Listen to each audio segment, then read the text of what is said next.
जय गुरुदेव, जय महर्षि जी। आज हम आप सबको एक प्रेरणादायक कहानी सुनाना चाहते हैं या कहानी के माध्यम से उदाहरण कुछ बताना चाहते हैं। ये सेठ जी थे। सेठ जी संतान भी थे, लड़का था, लड़के थे और उनके गुरु थे। वो गुरु को भी मानते थे, लेकिन वो रखते अपने साथ में थे सबको। उन्हें लगता था कि सब लोग हमारे पास रहें।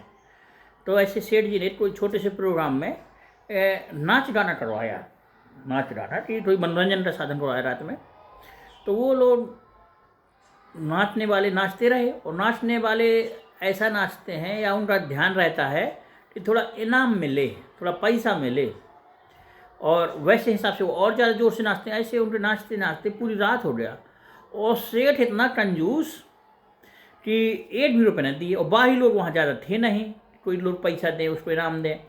नृत्य और नर्तकी दोनों परेशान थी। तो उनने आपस में बात कर रहे हैं दोनों लोग गाके। तो वो कह रहे हैं आपस में, वो कह रहा है जो नृत्य है, पुरुष है, वो कह रहा है नाचने वाली से कि गई बहुत रही थोड़ी थोड़ी है अब जा।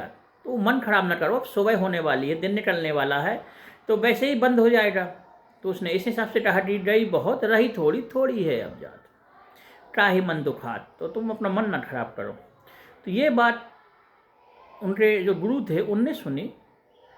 तो उनके पास जो उन्हें दक्षिणा में पैसा मिलता था, जो उन्हें, तो उन्हें अपनी झोली से निकाल के जो उनके पास संग्रह हो रहा थोड़ा बहुत जितना भी हो, उन्हें पूरा दे दिया उसको। वो और ज़ोर से नाचने लगी। तो उसने कहा एक बार और सुनाओ वही बात। तो उन्होंने कहा गई बहुत रही थोड़ी थोड़ी है अब जात। तो लड़का ने भी सोचा, तो लड़का के पास भी जो धन था तो उसने भी दे दिया कि यार बात बहुत सही कह रहा। फिर उन्होंने एक बार लड़के ने भी कहा और सुनाओ। तो जब उसने सुनाया तो फिर वही कहा कि गई बहुत रही थोड़ी थोड़ी है अब जात। तो लड़की के कानों में आवाज़ गई, तो लड़की के पास भी जो था थोड़ा बहुत, तो वो भी दे दिया। तो सेठ बड़ा परेशान किया, अरे ये ऐसी क्या बात है। तो अब सेठ जी के पास वो ढोलक लेके पहुँचे कि अब पैसा मिलेगा पैसा मिलेगा, और भी सेठ देंगे। तो उसने कहा रुको पहले ये बताओ, उसने पूछा गुरु जी से कि तुमने ऐसा रात भर तो नृत्य चलता रहा, लेकिन तुमने अभी ऐसी क्या बात हुई कि आपने अपना पूरा धन उसको दे दिया। तो गुरु बोले कि उसने कहा कि गई बहुत रही थोड़ी थोड़ी है अब जा।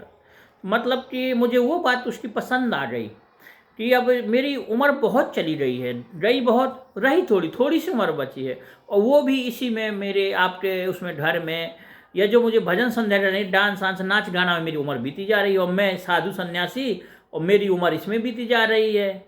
वो मुझे पसंद आ गई कि मेरा जो सिद्धांत है, जो मेरा टार है, उसमें मैं भूल रहा हूँ। गई बहुत रही थोड़ी थोड़ी, वो भी ऐसी निकली जा रही है, इसलिए मैं आज से धन दौलत जो ये माया मोह सब त्याग के मैं फिर अपने भजन में जा रहा हूँ। और सेठ ने फिर अपने लड़के से पूछा कि तुमने क्यों दिया। बोले मैंने इसलिए धन दिया क्योंकि मैं सोच रहा था कि मेरे पिताजी बड़े कंजूस हैं, वो मुझे जिंदा जीते तो मुझे राजपाट देंगे नहीं, मुझे मालिक तो बनाएंगे नहीं, क्यों ना मैं अपने किसी लोगों से पिताजी को ही खत्म करवा दूं और मैं इस राजपाट का मालिक बन जाऊं। तो उनने कहा कि गई बहुत तो गई बहुत रही थोड़ी थोड़ी है अब जा। तो फिर मैंने सोचा, जब उसने सुना बहुत उम्र आपकी बीत गई है, थोड़ी उम्र बची, वैसे ही आप खत्म हो जाएंगे, मैं क्यों आपको मरवाऊँ, इसलिए मुझे ये बात अच्छी है, तो मैंने अपना धन दे दिया।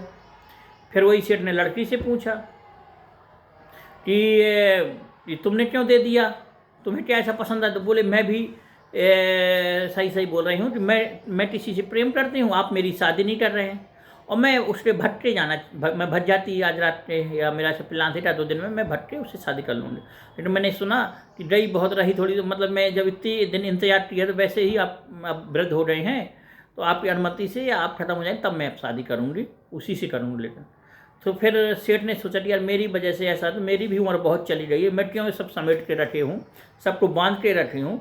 उनने भी अपने संत महात्मा जो गुरु थे उनके लिए अच्छा मंदिर बनवा दिया, लड़के को उत्तराधिकारी बना दिया और लड़की की शादी कर दी। तो उसने भी जो धन था थोड़ा बहुत उसको दे दिया। तो ऐसे कभी कभी हमें कोई ऐसी बात लग जाती है अपने दिनचर्या में, अपने जीवन में, अपने आने जाने में, सफ़र में, या कहीं बैठे बैठे बात करने में, तो छोटे या बड़े किसी के द्वारा कोई ऐसी बात सुनने को मिल जाती है जो अपने अंदर जहन में उतर जाती है, वो छप जाती है, या फिर वो बात हमेशा स्मरण रहती है। उससे हमें भी अपना कुछ परिवर्तन करने का एक मन होता है, यार ये बात सही कह रहा, हमें भी अपने जीवन में, अपने मूल्यों में, अपने विचारों में परिवर्तन करना चाहिए।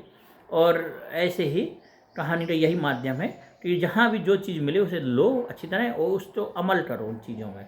अच्छी बातें जहाँ भी मिले तो उनको ध्यान से सुनो, उनका अमल करो और अपने ऐसा कोई कार्य ना करो जिसकी वजह से व्यक्ति आप पे ईसालु आपके प्रति बुरा सोचने लगे। और अपने आप में भी थोड़ा थोड़ा मनन करते रहना चाहिए। कहानी से हमें यही सीख मिली। जय गुरुदेव, जय महाराज।